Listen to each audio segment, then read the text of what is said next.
नमस्कार प्यारे मित्रों, नीलू कोचिंग क्लासेस में आपका हार्दिक स्वागत है। आज हम पढ़ेंगे हिंदी वर्णमाला के टॉप 20 क्वेश्चन। हिंदी वर्णमाला के हम टॉप 20 क्वेश्चन करने वाले हैं, जो कि हर प्रतियोगी परीक्षा के लिए हिंदी वर्णमाला बहुत ही महत्वपूर्ण है। एमपी टेट, पटवारी, एसआई, जहाँ जहाँ जिन प्रतियोगी परीक्षाओं में हिंदी पूछी जाती है उनके लिए हिंदी वर्णमाला बहुत ही महत्वपूर्ण है। तो पहला क्वेश्चन आपका ये है, निम्नलिखित में से अयोगवाह है। निम्नलिखित में अयोगवाह कौन सा है? अल्प प्राण, महाप्राण, महाप्राण अल्प प्राण है, संयुक्त व्यंजन है या विसर्ग है? तो अयोगवाह है, विसर्ग है। अयोगवाह कौन है? विसर्ग है। अगला क्वेश्चन है आपका, निम्नलिखित में से कौन सा पच स्वर है? पच स्वर कौन सा है? पच स्वर है ई। कौन सा है पच स्वर? ई है या चा है या डा है या आ है? तो पच स्वर आपका ए रहेगा। क्या रहेगा? आ। इसका आंसर रहेगा आ। अगला क्वेश्चन है, किस क्रमांक में ई स्वर का सही उच्चारण स्थान है? कंठ, तालु, मूर्धा, दंत, ओष्ठ। अकु विसर्जनीयाम कंठः, इचु यषणाम तालव्य है। इचु यषणाम तालव्य है, तो तालु से बोली जाती है ई। दूसरा प्रश्न है, व्यंजन वर्गीकरण की दृष्टि से ला व्यंजन किस वर्ण भेद में रखा जाएगा? ऋतुल सनाम बत्सर में रखा है। किस में रखा जाता है? बत्सर ने।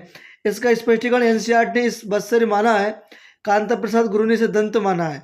कांता प्रसाद गुरु की बुक आती है, उसमें इसको दंत माना है। तो विस्तृत विवरण हेतु इस पुस्तक का उच्चारण आराम से देख सकते हैं।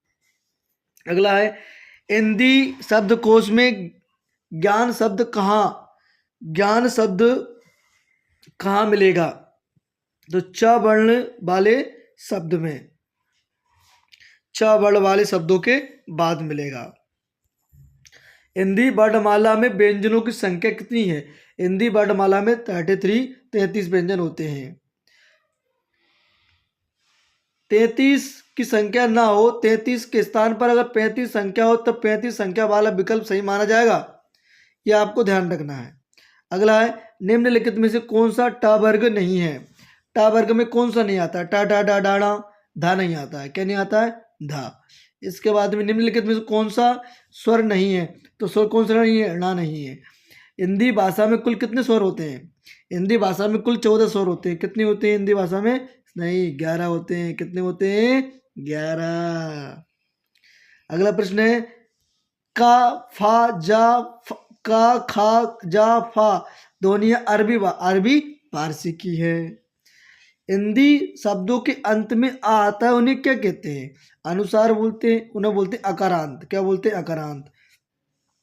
अगला प्रश्न बहुत फेमस क्वेश्चन है, छा वर्ण किसका योग से बना है?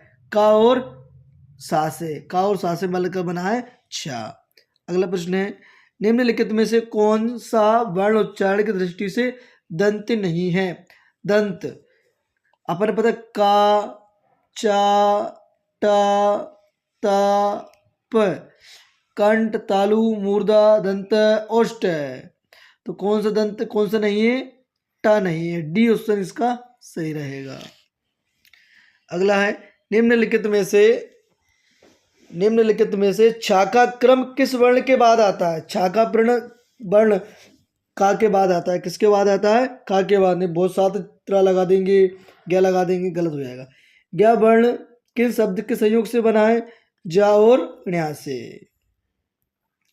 पंचांग शब्द से उच्चारित ध्वनियों का लेखन निम्नलिखित में से किससे हुआ है? पंचांग, सी नंबर इसका विकल्प रहेगा सही। अगला, किस द्युद्व शब्द का प्रयोग शब्द का प्रयोग नहीं हुआ है? सच्चा में हुआ है, कुत्ता में हुआ है, बलगा में हुआ है या बग्गा में हुआ है? इसका आंसर बलगा में नहीं हुआ।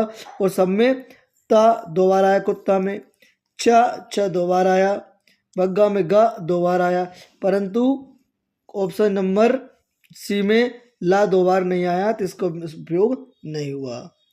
निम्नलिखित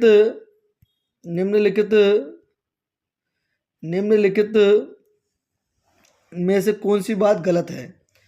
घा, जो घा है अपना, घा सगोश महाप्राण दंत है, गलत।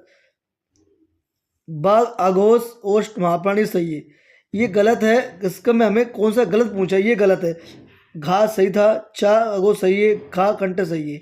अगर आपको हमारी वीडियो अच्छी लग रही है तो हमारे चैनल जरूर सब्सक्राइब करें। Thank you for watching.